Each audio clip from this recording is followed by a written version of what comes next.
Assalamualaikum warahmatullahi wabarakatuh. Sebelumnya, perkenalkan kami dari kelompok Tari Saman akan mewawancarain dua narasumber kita, yaitu dari organisasi Rohis SMA Negeri 16 Surabaya. Nah, di sini kami akan bertanya bagaimana sih sistem keorganisasian dari Rohis SMA Negeri 16 Surabaya. Kenalan dulu, enggak usah. Nah, dari Rohis sendiri itu organisasi keagamaan yang ada di SMA Negeri 16 Surabaya. Nah, untuk anggota intinya itu ada Kak Anissa sebagai ketua Rohis itu dari kelas 12 IPS 1. Nah, untuk sekretarisnya itu Kak Safa itu juga dari kelas 12 IPS 1 juga. Nah, untuk wakilnya sendiri itu Kak Bista dari kelas 12 IPA 5 dan yang terakhir ada bendahara itu dari kelas 12 IPA 5 juga. Nah, untuk penanggung jawab kegiatan lainnya itu ada kayak kan seperti saya ini sebagai bendahara 2 dan sekaligus penanggung jawab BT-Aki-nya. Tadi sudah dijelaskan bahwa Rohis memiliki struktur organisasi, betul ya? Selanjutnya, bagaimana sih cara agar Rohis itu dapat tetap eksis di dalam lembaga SMA 16 Surabaya? Nah, pada umumnya, Rohis itu memiliki cara tersendiri untuk agar eksis dikenal oleh guru-guru dan siswa-siswi 16 teenager SMA Negeri 16 Surabaya. Seperti kegiatan yang paling dikenal ini paling dasar ada infak, habis itu ada kegiatan Jumat Berkah. Nah, kegiatan infak di Jumat Berkah ini pasti kan dirasakan oleh dari angkatan 10, angkatan 11, angkatan 12 secara bergiliran. Nah, untuk kegiatan yang lain seperti ada Pondok Ramadan dan kegiatan Tablik Akbar, dan Pondok Ramadan ini dilakukan biasanya tuh bersama-sama satu angkatan, dirasakan bersama, tidak bergiliran bergantian seperti itu. Untuk struktur kepengurusan dan kepanitiaan Tablik Akbar sendiri bagaimana? Nah, kebetulan saya di sini adalah Ketua Panitia Tablik Akbar 2023 ini. Untuk cara mempersiapkan itu apa maksudnya? Cara mempersiapkan kegiatan proker-proker yang akan dilaksanakan itu ya pasti hamin jauh-jauh bulan. Seperti hamin 1 bulan. Nah, itu sudah pertama kita bentuk dulu struktur pengurusannya tuh, mulai dari ketua, mulai dari wakilnya siapa, penanggung jawab sisinya, ada sisi apa aja yang bertanggung jawab. Dan Rohis ini biasanya setiap proker di setiap event itu bekerja sama ekskul lain. Contohnya ya di acara kegiatan Tablik Akbar itu juga bekerja sama dengan ekskul Padus, ekskul band, dan ekskul Safir, dan ekskul yang baru ini ada yang namanya IPIMS ya kalau nggak salah.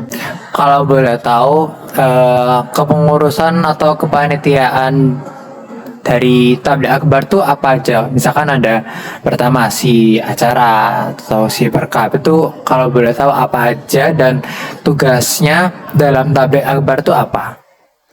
Nah, kalau saya jelaskan dari si acara terlebih dahulu. Si acara ini ya pasti dia menstruktur kegiatan jalannya kegiatan acara seperti rundown. Terus habis itu ada teks MC. DC-nya itu juga si acara ya.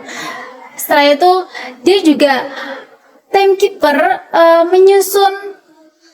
Kalau misal sekarang waktunya apa? Waktunya acara misalkan band gitu ya? Ya, seperti itu. Gitu. Lalu untuk si perkap? Kalau si perkap ya pasti dia mempersiapkan barang-barang yang nanti akan digunakan saat jam tersebut. Untuk si lain apakah ada?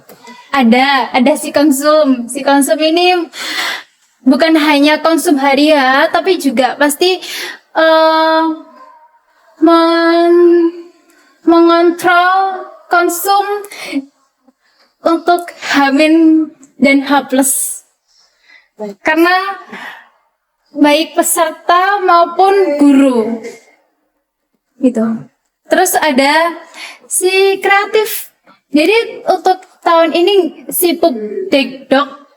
Pupdok itu dipegang sama Savior dan ekskul IPIMS gitu.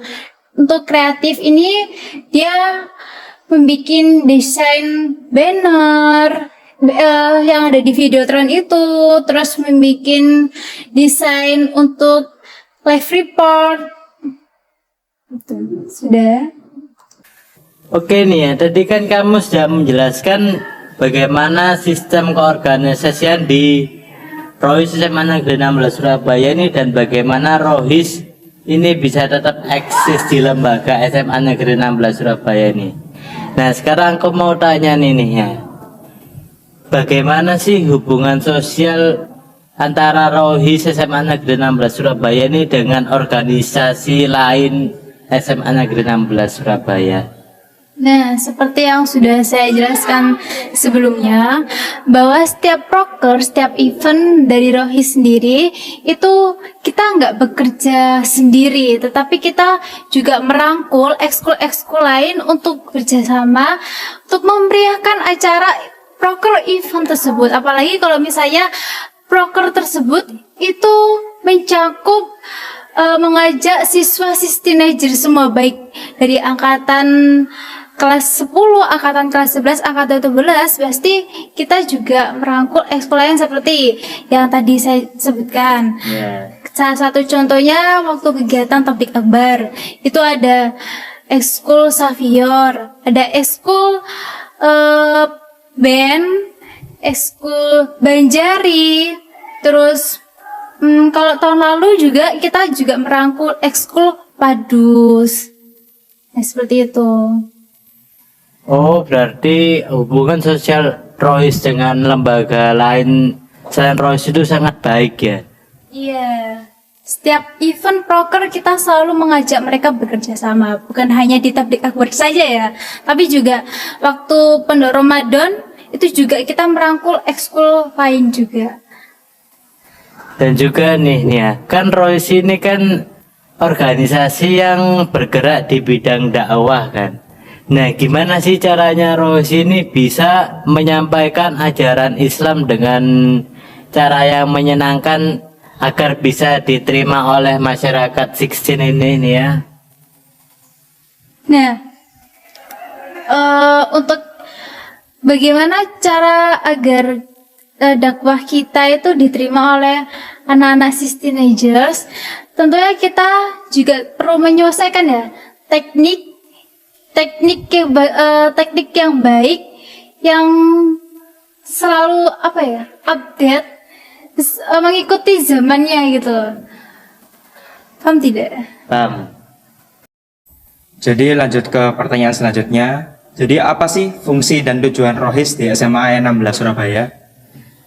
Kalau dari fungsinya sendiri, Rohis SMA Negeri 16 Surabaya itu kurang lebih menjadi implikasi pendidikan agama Islam untuk siswa-siswi teenagers. Nah, sedangkan tujuannya sendiri itu untuk seperti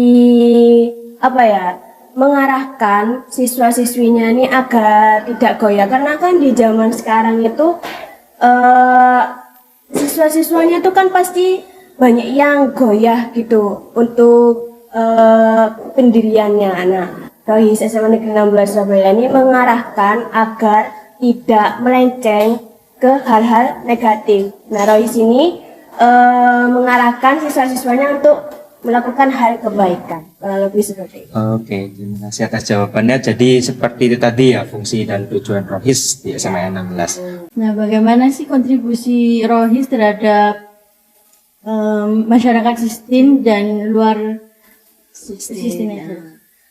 Jadi untuk kontribusinya Rohis dengan 16 teenagers dengan masyarakat luas itu, salah satu contohnya itu waktu Idul Adha kemarin itu. Nah, di Idul Adha itu ada pembagian daging. Nah, untuk pembagian dagingnya itu pasti ada kuponnya. Nah, untuk kuponnya sendiri itu kalau dari dalam 16 itu dibagikan untuk anak yang bersifat kurang mampu, kurang lebih seperti itu. Nah, untuk yang dari masyarakat luarnya itu dibagikannya itu sekitar daerah 16 aja, kayak seperti tukang beca, tukang tambal ban gitu, kurang lebih seperti